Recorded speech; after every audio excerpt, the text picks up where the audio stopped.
कहानी की शुरुआत में हमें एक अनमैरिड कपल नोरा और एरिक को दिखाया जाता है, जो एक ऐसी जगह पर फंस जाते हैं जहां इंसानों का गोश्त बेचा जाता है और औरतों को प्रेग्नेंट करके उनसे दूध निकालकर उस दूध को भी बेचा जाता था। आखिर उन दोनों कपल के साथ क्या क्या होता है और क्या वो दोनों उस जगह से निकल पाए या मारे गए, चलिए देखते हैं आज की हमारी इस कहानी में। फिल्म की स्टार्टिंग में एलेक और नोरा एक गांव में वेकेशन मनाने के लिए जा रहे थे। नोरा एलेक से कहती है कि उसे बहुत तेज पेशाब आया है तो वो उसे वॉशरूम ले जाए। एलेक उससे कहता है कि वो जंगल में ही कर सकती है, लेकिन वो एक वॉशरूम यूज करना चाहती थी। रास्ते में उन्हें एक अबैंडन्ड रेस्टोरेंट मिलता है जिसके आगे वो अपनी गाड़ी रोकते हैं, लेकिन नोरा को वहाँ बाथरूम नहीं मिलता, इसीलिए वो रेस्टोरेंट के पीछे पी करने के लिए जाती है। जब वो वहाँ जाती है तो उसे एक पर्स मिलता है जिसके अंदर पैसे थे और उसके साइड में एक फोन भी पड़ा था।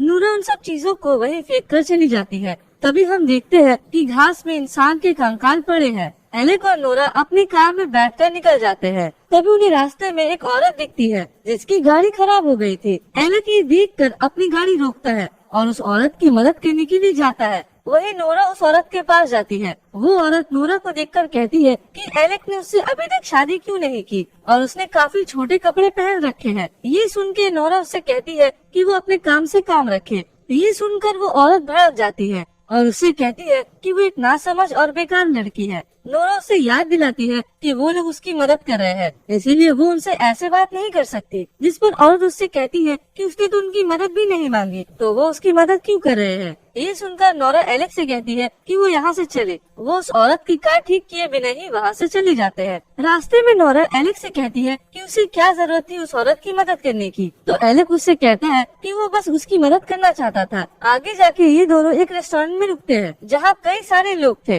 ड्रिंक्स के साथ वो बर्गर खाते हैं तो उन्हें कुछ अजीब सा टेस्ट आता है। तभी एलेक नोटिस करता है कि एक लड़का दूर बैठे उन्हें घूर रहा है। ये देख के उसे काफी अनकंफर्टेबल फील होता है, तो वो नोरा से कहता है कि उन्हें यहाँ से चलना चाहिए। जब वो दोनों वहाँ से जा रहे होते हैं तो वो लड़का नोरा का हाथ पकड़ लेता है और उससे कहता है कि वो इस गांव में सेफ नहीं है। तभी एलेक को आते देख वो नोरा के हाथ को छोड़ देता है और एलेक उसे लेकर वहाँ से चला जाता है। आगे वो एक गैस स्टेशन पे रुकते हैं। एलेक वहाँ के कैशियर से पूछता है कि क्या यहाँ आसपास कोई होटल है, जिस पर कैशियर उसे कहता है कि यहाँ पे कोई होटल तो नहीं है, लेकिन कुछ ही दूर पे एक केबिन है जहाँ पे वो रह सकते हैं। ये सुनकर वो दोनों उस केबिन की तरफ निकल जाते हैं। नोरा एलेक से कहती है कि उसे थोड़ा अजीब लग रहा है और उन्हें उस केबिन में नहीं जाना चाहिए। ये सुनकर एलेक उससे कहता है कि वो बहुत थक गया है, अब उससे और ड्राइव नहीं होगा। जब वो दोनों उस केबिन के बाहर पहुँचते हैं तो देखते हैं कि वहाँ पे कई सारी गाड़ियाँ खड़ी है। ये देखकर वो समझ जाते हैं कि यहाँ पर और भी लोग मौजूद हैं। जब वो केबिन में जाते हैं तो देखते हैं कि वो पूरी तरह गंदा पड़ा हुआ है और वहाँ कोई भी नहीं था। नोरा कहती है कि यहाँ तो कोई नहीं है, चलो यहाँ से वापस चले। लेकिन एलेक उसे झूठा प्लेट दिखाकर कहता है कि देखो यहाँ बहुत से लोग हैं। फिर वो लोग ऊपर चेक करने के लिए जाते हैं जहाँ उन्हें लैंडलॉर्ड मिलता है जिसका चेहरा बहुत डरावना था। वो उन लोगों को कमरा दिखाने अपने साथ थोड़ा दूर ले जाता है और उनसे कहता है कि ये कमरा आर्मी के लोग इस्तेमाल किया करते थे और ये केबिन बहुत साल पुराना है। वो उनसे इधर उधर की बातें करने लगता है तो नोरा उससे कहती है कि अब आप यहाँ से जाओ, हमें आराम करना है। ये सुन के वो आदमी गुस्सा होकर तुरंत वहाँ से चला जाता है।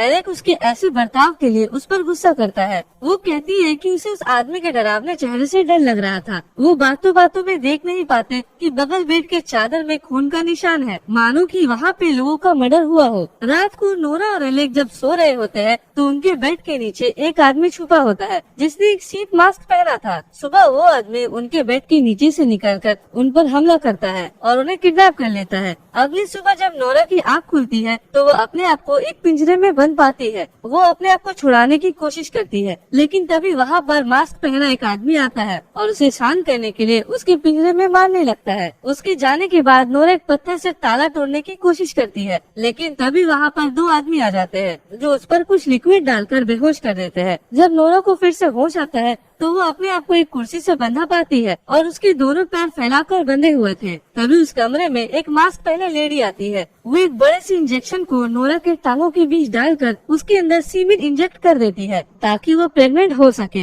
नोरा बहुत रोती और चिल्लाती है, लेकिन वो औरत उसे ऐसे ही छोड़कर चली जाती है। उसके बाद वहाँ पे दो लोग आते हैं जो नोरा को उठाकर वापस से पिंजरे में डालकर कहीं ले जाने लगते हैं और नोरा देखती है कि इस पूरे गाँव के लोगों ने चेहरे पर मास्क पहना है। वो उसे ले जाकर एक तबेले में बंद कर देते हैं। फिर हमें एक चेम्बर दिखाया जाता है जहाँ बहुत सारे लड़के पिंजरे में बंद थे। वहीं पे एलेक भी होता है जो अपनी जान बचाने के लिए पिंजरे को तोड़ने की कोशिश कर रहा था। तभी वहाँ पर कुछ लोग आते हैं जिनके हाथ में हथौड़ा होता है। वो एक एक करके उन लड़कों के गले को पकड़कर सिर पर हथौड़ा मारते हैं जिससे वो बेहोश हो जाते हैं। वो एलेक के भी सर पर हथौड़ा मारकर उसे बेहोश कर देते हैं। उसके बाद वो एक एक करके उन सबकी बॉडीज को एक ट्रॉली पर लाद कर एक बुचर खाने में ले जाते हैं जहाँ उन मास्कमैन का लीडर जो ब्लैक पॉलिथीन का एप्रिन पहना हुआ होता है वहाँ से अपने साथ इंसानों के कुछ बॉडी पार्ट्स को लेकर निकलता है और वो अपने घर जाता है और एक आदमी को पैसे देकर उसके कार की डिग्गी से एक इंसान को निकालता है और उसे अपने फार्म में ले जाकर पिंजरे में बंद कर देता है। उसके बाद वो आदमी उस केबिन के मालिक के पास जाता है जिसके लाउंज में एलेक और नोरा रुके थे और वो ही यहाँ पे ये सब काम करवा रहा था।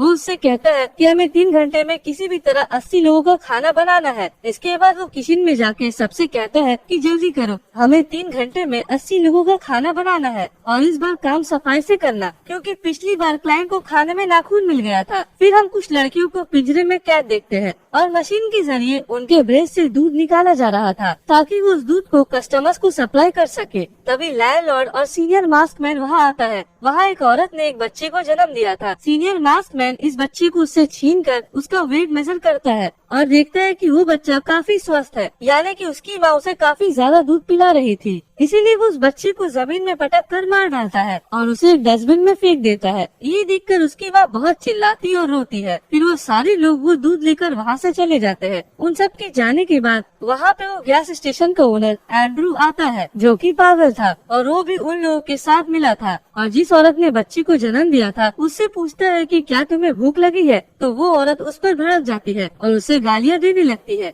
ये सुनकर वो पागल उस पर गुस्सा करता है और उसे जान से मार डालता है। फिर जब एक मास्कमैन वहाँ पे इंस्पेक्शन करने के लिए आता है तो वहाँ पर उस औरत को मरा देखकर सीनियर मास्कमैन को बताने के लिए जाता है। इधर लैंडलॉर्ड को क्लाइंट का कंप्लेन आता है जिसमें उसका क्लाइंट कहता है कि अब वो उसे केटरिंग का काम नहीं देगा क्योंकि उसकी लास्ट पार्टी में एक गेस्ट को इंसान का एक दांत मिला था। इसीलिए लैंडलॉर्ड अपने क्लाइंट से कहता है कि हमें एक और मौका दीजिए, इस बार हम आपके लिए फ्री में खाना बनाएंगे। तभी वहाँ वो मास्कमैन सीनियर मास्कमैन को उस औरत के मर्डर के बारे में बताता है। लैंडलॉर्ड समझ जाता है कि ये काम एंड्रू का है, इसीलिए वो बाकी के मास्कमैन को उसे ढूंढ के लाने का ऑर्डर देता है। इधर नोरा जब तबेले में बंद होती है तो वो बगल के तबेले में कैद लड़की से पूछती है कि हम यहाँ से बाहर कैसे निकल सकते हैं, तो वो कहती है कि यहाँ से बाहर निकलने का कोई रास्ता नहीं है। नोरा उससे पूछती है कि यहाँ हमारे साथ क्या हो रहा है, तो वो औरत उसे बताती है कि हम सब इन लोगों के लिए दूध देने वाली गाय की तरह है। वो हमें प्रेग्नेंट करके बच्चे और दूध निकालते हैं और जब हम दूध देने लायक नहीं बचते तो हमें काट कर हमारे मांस को बेच देते हैं। वो बताती है कि मैं 2 साल से यहाँ हूँ और कई बार प्रेग्नेंट हो चुकी हूँ। ये सब सुनकर नोरा बहुत डर जाती है। वो लड़की ये भी बताती है कि मैं अब इस दर्दनाक जिंदगी से आजाद होने वाली हूँ क्योंकि मैं प्रेग्नेंट नहीं हो सकती। वहाँ एक और लड़की थी जिसका नाम ऐश था जो 2 हफ्ते पहले ही वहाँ आई थी। वो लड़की काफी रो रही थी तो नोरा उससे कहती है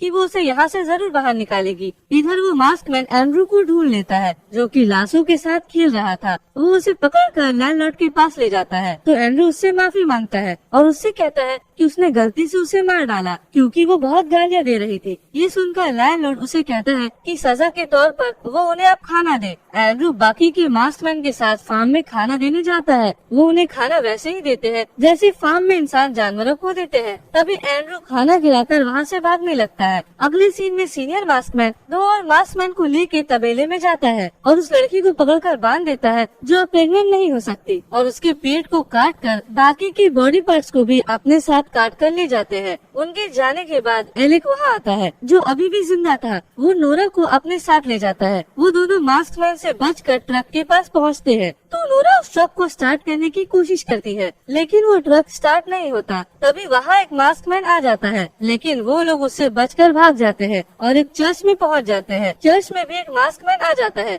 इसीलिए वो दोनों चर्च में ही छुप जाते हैं और जब वो चर्च से भाग रहे थे तब मास्कमैन उन्हें देख लेता है और वो चर्च की घंटी बजा देता है। तभी वो दोनों भाग रहे होते हैं तो एलेक का पैर ट्रैप में फंस जाता है। नोरा उस ट्रैप को छुड़ाने की कोशिश करती है लेकिन वो नहीं छूटता, इसीलिए वो वहाँ से एलेक को छोड़कर भाग जाती है। तभी वो लोग एलेक को एक बड़े से पत्थर से कुचलकर मार देते हैं। नोरा भागते हुए एक चेम्बर में पहुँचती है और वहीं छुप जाती है। उस चेम्बर में नोरा को वही आदमी मिलता है जिसने उसे रेस्टोरेंट में कहा था कि तुम यहाँ सेफ नहीं हो, नोरा उससे वहाँ से बचकर भागने का रास्ता पूछती है तो वो बताता है कि सभी मास्कमैन आने जाने के लिए बस का इस्तेमाल करते हैं और बस की चाबी उस बस के पास वाले घर में होगा जो तुम्हें घर की खिड़की के पास ही मिल जाएगा। तभी वहाँ लैंडलॉर्ड और एंड्रू आता है, लेकिन नोरा वहाँ से बचकर निकल जाती है। नोरा सभी मास्कमैन से बचते हुए एक कार के पास पहुँचती है और उस कार के मास्कमैन को हथौड़े से मारकर वहाँ से भागने लगती है, लेकिन सभी मास्कमैन उसके पीछे पड़े थे। तभी उस गाड़ी में गैस खत्म हो जाता है